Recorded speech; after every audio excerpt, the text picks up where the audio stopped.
A continuación, Destino Libertad.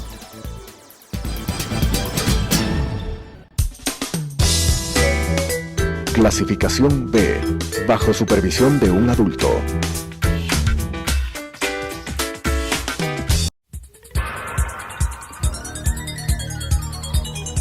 Las opiniones vertidas en este espacio por la producción y dirección del programa son de exclusiva responsabilidad de sus autores y de quienes intervienen en ellos.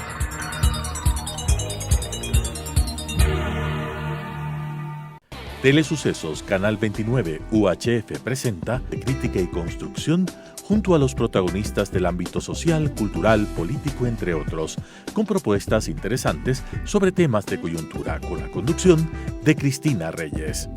Destino Libertad. Buenas noches amigos, bienvenidos a una nueva edición de su programa Destino Libertad. Muchas gracias por acompañarnos una vez más por la señal de Telesucesos. ¿Cuánto influye nuestra alimentación en el estado de ánimo? ¿Y cómo estar preparados o qué tipo de alimentos debemos consumir para elevar justamente nuestras defensas ahora a propósito del coronavirus y toda este virus que representa una pandemia ahora mundial y que en Ecuador se ha declarado la emergencia sanitaria? Para abordar este tema justamente nos acompaña la nutrióloga Alegría Dávalos. Ella es graduada de doctora en Medicina y Cirugía por la Pontificia Universidad Católica del Ecuador. También es máster en Nutrición y Metabolismo de la Universidad de Navarra, España. Es miembro de la Sociedad Latinoamericana de Nutrición y también es líder de opinión de temas de salud y nutrición justamente en el país. Doctora, bienvenida. Gracias, muchas gracias por la invitación. Gracias por acompañarnos. Coméntenos, ¿cómo afecta la alimentación en nuestro estado de ánimo? Bueno, definitivamente afecta mucho. Si es que nuestro estado de ánimo está siendo, manipulado por todo lo que hacemos, obviamente también está manipulado por la forma en la que ingerimos nuestros alimentos o nuestras bebidas. Yo les suelo decir a las personas, es la gasolina que tú le pones al motor de tu vida.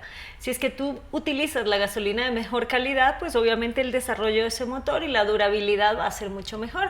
Y esto no solo en la parte física, sino en la parte mental también.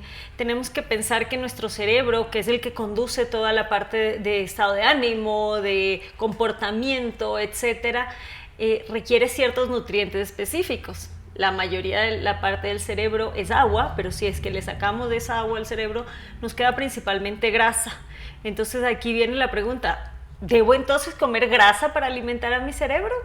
Bueno, no es lo único, hay que comer grasas, pero también hay que comer una serie de alimentos que juntos van a llegar a que él funcione adecuadamente y por lo tanto nuestro comportamiento se manifieste de una forma diferente. Sí, justamente, siempre ha habido no sé si será un mito o una realidad, de que el chocolate nos ayuda a tener un mejor humor, contribuye al buen humor.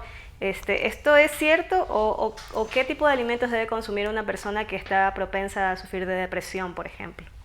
Pues súper buena tu pregunta, porque el chocolate no solo tiene azúcar, porque eso es como que lo que más llama la atención del chocolate, ¿no? La mayoría de personas lo comen por el sabor dulce que tiene, pero la idea es buscar un chocolate que sea bajo en azúcar, pero que tenga por lo menos 70% de cacao, que en nuestro país es una fuente magnífica de producción de cacao, de que tenemos el mejor chocolate del mundo, pues vamos a buscarlo en verdad al mejor, no al más dulce, sino al más saludable.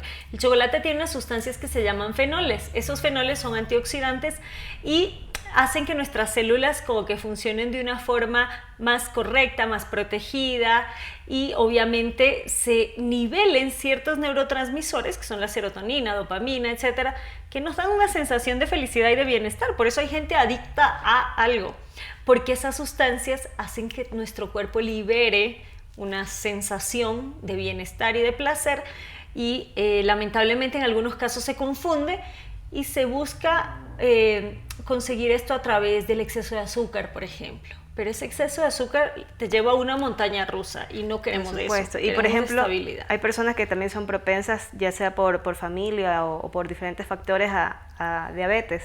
Entonces, si consumen en demasía ese chocolate o algo que les produzca más azúcar, es perjudicial. El azúcar es perjudicial en muchos aspectos. Lo ideal es que en nuestra alimentación nos vayamos cada vez alejando más del azúcar y que procuremos acostumbrarnos al sabor natural de las cosas, sin necesidad de añadirle azúcar o inclusive edulcorantes. El edulcorante es como una fase de adaptación, pero luego igual hay que dejarlo ir y hay que acostumbrarse al sabor natural.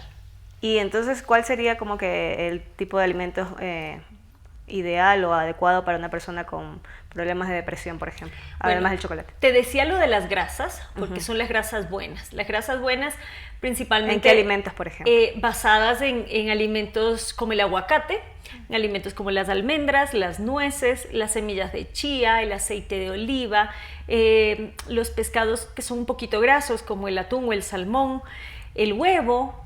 Todas estas grasas buenas van a alimentar a ese cerebro, que lo hemos dicho anteriormente, y van a favorecer las conexiones adecuadas entre nuestras neuronas y la liberación de sustancias, pero de una forma que, como lo decía antes, que no sea una montaña rusa, sino que más bien sea una estabilidad.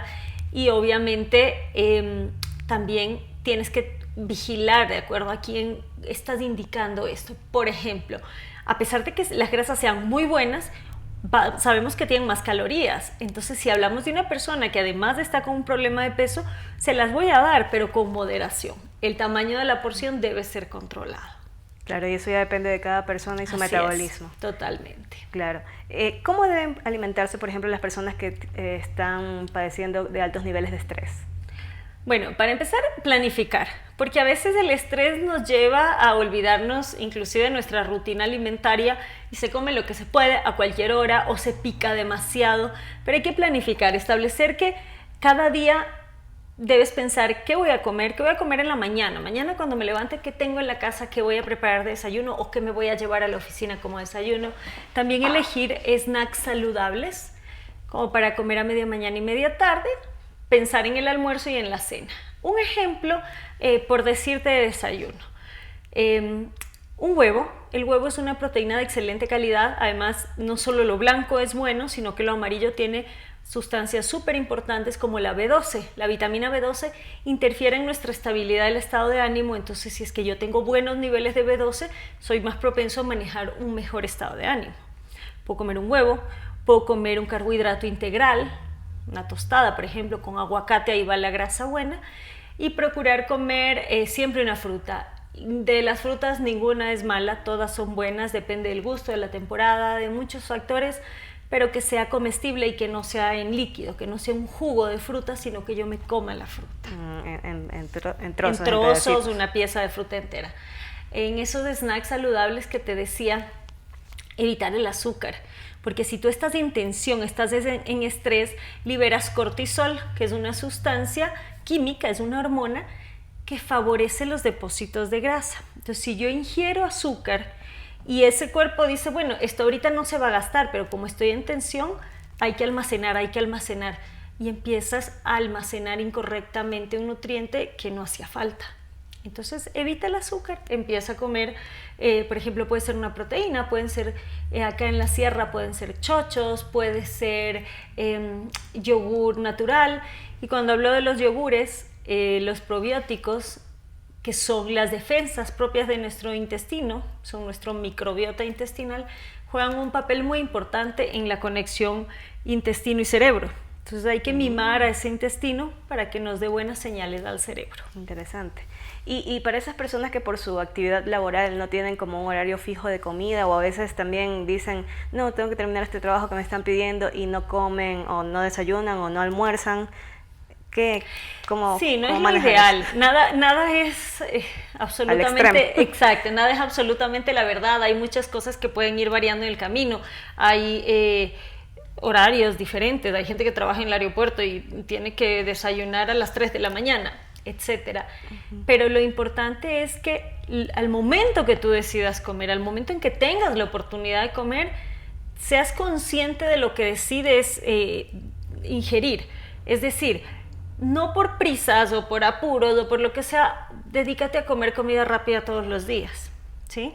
Claro. Entonces piensa qué opciones tienes tal vez cerca de tu trabajo, o pedir a domicilio, busca las mejores alternativas, o si es que es posible tener la posibilidad de llevarse algo de casa, que se conserve adecuadamente a la temperatura, eso también es muy importante.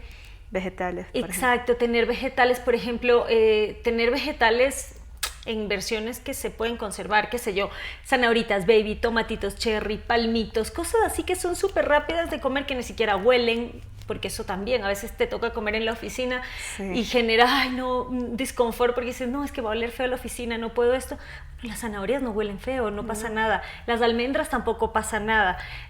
Duran suficiente. Frutitas que sean de piezas pequeñas, uvas, uvillas, frutillas, arándanos, moras, cerezas, cosas así que son fáciles, pero que a veces no nos damos la oportunidad de pensarlo y decides comerte un paquete de galletas dulces rellenas de crema, que no era la mejor opción. No, claro que no. ¿Cómo debe alimentarse una persona que sufre de gastritis, por ejemplo? Pues la gastritis es súper frecuente y asociada al ánimo, tiene mucho que ver con el estrés. Sí, va ligada a todos esos. Exacto, es una manifestación muchas veces del estrés y bueno, ya más allá si tiene Helicobacter pylori o no. Pero la gastritis, lo que debemos hacer primero que nada es evitar la grasa saturada. Porque esa grasa, la grasa del tocino, de la piel del pollo, del cerdo, digamos del cuerito de chancho, de la papa frita, del chifle, del patacón, es una grasa en la que obviamente se ha sumergido esta comida o ha generado esta comida y va a retrasar el vaciamiento gástrico. Entonces el estómago va a estar constantemente intentando vaciarse, digerirlo, empujarlo y está sobretrabajando. Por otro lado, tenemos que evitar el picante. No es que el picante sea malo en general para todos, pero en una condición en que la mucosa está irritada, es como que tú te hubieras quemado con el sol y encima te pones algo que te quema más, obviamente te va a molestar. Pensemos lo mismo en el estómago, está irritado, pues no le voy a dar picante o ají o etcétera porque se va a poner peor. Otra cosa que necesitamos evitar es el alcohol. Definitivamente el alcohol viene a ser otro irritante y viene a ser otra condición que empeora esa mucosa que esperamos que se repare. Ahora ya dejamos atrás ciertas cosas, que es lo que sí debemos comer para que nuestra alimentación nos ayude en el proceso de curación de la gastritis. Vuelvo a los probióticos, vuelvo al yogur. Mucha gente que tiene gastritis dice, me prohibieron la leche. Puede que la leche, porque la leche tiene ácido láctico. O puede ser láctico. intolerante a la lactosa también, puede. O bueno, puede ser intolerante a la lactosa. Pero el yogur o los fermentos lácteos tienen probióticos y entonces ayudan a recolonizar esa flora y ayudan a que el estómago pueda defenderse por sí solo. Es como que le dan herramientas para lidiar con la condición. ¿Qué más necesitamos comer? Pues necesitamos comer frutas que tengan suficiente vitamina C y que no resulten demasiado ácidas, porque a lo mejor comerte una naranja o una mandarina en el momento de una gastritis activa puede ser incómodo, pero puedes comer, por ejemplo, frutas rojas como las frutillas, puedes comer guayaba, que es genial para el estómago y tiene muchísima vitamina C, puedes comer papaya. Todas estas van a ayudar a cicatrizar y a sanar ese estómago. Entonces, ya dijimos lo que no, pero también hay muchas cosas que sí. Que sí se puede, claro. Y que normalmente, a veces por comodidad, no las consumimos. Consumimos lo que tenemos más cerca, que son los chifles, los procesados. Lo procesado. Exacto, y eso es lo que necesitamos, hacer el cambio de chip. Y no es que todos los procesados sean malos, porque hay procesados, bueno, sí, es verdad. Pero en demasía. Pero lo mejor es la comida real, la comida natural. Lo que tú compras y que no tiene una etiqueta que dice alto en esto, alto en el otro, alto en el otro. Es comida de verdad, que toda la vida se ha comido, sino que ahora a veces nos olvidamos de ella. Sí. A propósito del coronavirus, allá entrando en materia, bueno, se sabe que el coronavirus afecta justamente a las personas que tienen un sistema un poco más vulnerable, ¿no? ¿Cómo proteger este sistema? ¿Qué tipo de alimentos debemos consumir? O sobre todo, ¿qué tipo de vitaminas debemos consumir en nuestro cuerpo para evitar ser vulnerables, víctimas de este virus? Bueno, nuestro sistema inmunológico tenemos que tratarlo bien todos los días, así que es bueno que ahora esto haya salido como para regresar a ver mis defensas y decir, bueno, todos los días tengo que trabajar en ellas y mejorarlas constantemente, porque las defensas son varias cosas, son células que son los leucocitos y también son inmunoglobulinas, entonces todos los días darles la mejor materia prima. Primero la proteína es súper importante, proteína de origen animal va a tener mejor valor biológico. ¿Qué quiere decir esto? Que va a ser más absorbible y más utilizable. Carnes, lácteos, huevos. hay que comer proteína de origen animal si es que tú eres una persona omnívora, pero si eres vegetariano o vegano, proteína de origen vegetal. ¿Qué consigo con esta proteína? Darle forma y número a mis células de defensa. Entonces, comer suficiente proteína, sobre todo en las 3 comidas principales. Una vez más, los probióticos, el 80% de nuestras defensas están en el intestino. Mucha gente dirá, ese término probióticos como que lo he oído, pero cuando alguien tiene diarrea o cuando alguien está enfermo, es algo de todos los días. Los probióticos pueden ser de origen animal, como el yogur o el kéfir, o pueden ser de origen vegetal, como la kombucha o el kimchi. A lo mejor estas palabras a mucha gente les suenan raros, pero son fermentos y son comida que si tú miras la percha de un supermercado, ahí están, sino que no las habías descubierto. Es verdad. Uno se va por lo que ya conoce. Por lo que conoce, pero hay que no ampliar necesariamente los es lo horizontes. más nutritivo para el cuerpo. Exacto. Y ahorita en temas de defensa está muy sobre el tapete los probióticos, porque si yo tengo un intestino con suficientes defensas, tengo defensas en todo el cuerpo. Por otro lado, la vitamina C, es verdad que la vitamina C nos ayuda porque es un antioxidante, pero no hay que estarse poniendo vitamina C intravenosa y comprando unos paquetes de 3 meses de aplicación de la vitamina C. No, la vitamina C es hidrosoluble, lo que quiere decir que se disuelve en agua. Y si es que yo pienso que la mayor parte de mi cuerpo es agua, excelente. Lo que recibo lo distribuyo y lo uso, pero lo que ya no voy a usar lo boto a través de la orina. Entonces es mucho mejor comerse cada día algo que tiene vitamina C y así alimentos, no estoy por ejemplo? desperdiciando. Aparte de la naranja. Aparte de la naranja, la mandarina, la frutilla, la guayaba, como te decía, y en la costa es genial la guayaba, tiene muchísima vitamina C. Y hay vegetales también ricos en vitamina C, como el brócoli, como el pimiento, como el tomate, tienen vitamina C. Algunas especias tienen algo de vitamina C, como la cúrcuma, por ejemplo. Entonces, todo esto hay que pensar en colores intensos. Intensos quiere decir que eso tiene antioxidantes, que eso tiene algo bueno. La remolacha tiene vitamina C, pensando en ese tipo de colores. Entonces, ir haciendo más colorida nuestra dieta va a hacer que tenga más nutrientes, y ahí la vitamina C. Otro alimento que específicamente tiene propiedades antimicrobianas es el ajo, pero el ajo no quiere decir que yo voy a estar tomándome dientes de ajo todos los días, pero el ajo hay que usarlo como parte de la sazón, machacadito, libera una sustancia que va muy bien. Y eso también ayuda. Y eso también ayuda. Muy bien. Bueno, también hay un mito con el tema de los horarios de la comida, volviendo a ese tema. ¿Cuál es el horario recomendable para consumir nuestro primer alimento y hasta qué hora también es recomendable consumir nuestro último alimento? ¿Y qué tipo de alimento? Bueno, ahí también, nada es 100% real, nada es 100% la única verdad, no somos dueños de la verdad, hay muchísimos estudios respecto a la hora de la comida. Si es una persona que lleva una alimentación normal, por decirlo así, habitual, tú deberías desayunar aproximadamente 30 minutos después de que te levantas y deberías cenar por lo menos 2 horas antes de dormir. Pero hay regímenes de ayuno intermitente o de horarios de comida distintos que no son malos, pueden ser aplicables, pero eso ya depende individualmente de cada sujeto y en el que se organizarán las horas. Hay personas que están en ayuno intermitente en una ventana 16-8 y desayunan a las 11 de la mañana. Y eso no quiere decir que sea malo. Claro, en mi caso, por ejemplo, le cuento mi experiencia, yo no estoy acostumbrada a comer tan temprano. A mí recién me da apetito como a las 9:30, 10 de la mañana. Exacto, y no quiere decir que sea malo. Tu costumbre alimentaria es esa, tu organismo está acostumbrado a ella. Ya está habituado. Lo que tienes que hacer es hacer una elección correcta de ese desayuno de las 9:30 de la mañana y que sobre todo que te enfoques en que sí te vas a sentar a desayunar.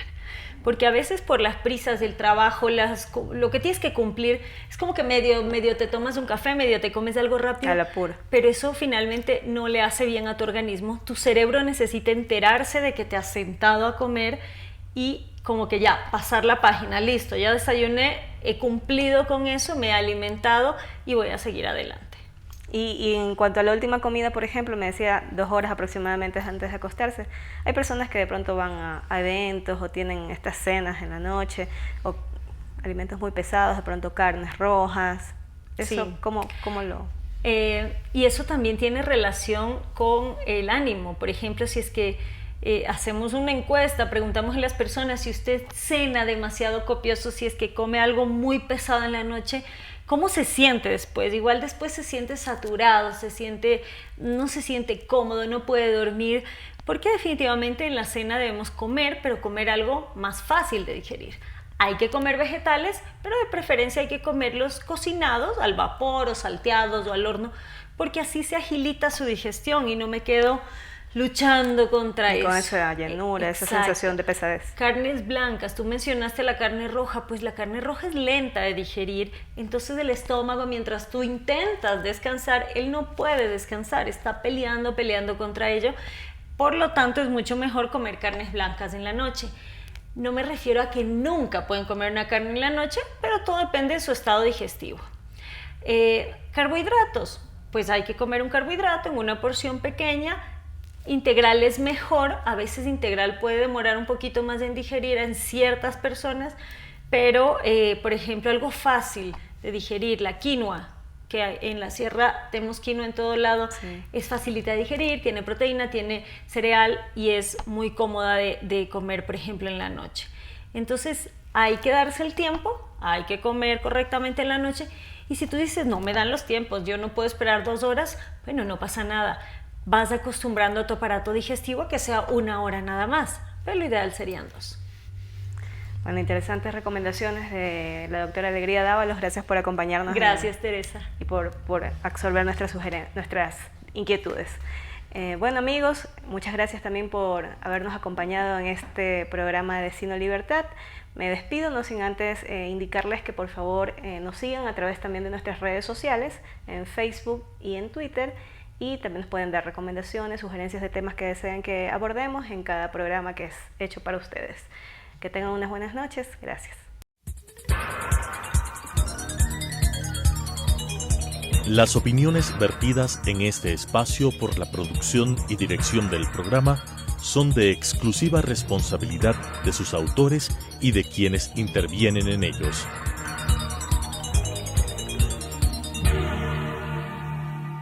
Telesucesos Canal 29 UHF presentó Destino Libertad, un espacio de crítica y construcción junto a los protagonistas del ámbito social, cultural, político, entre otros, con propuestas interesantes sobre temas de coyuntura, con la conducción de Cristina Reyes. Destino Libertad.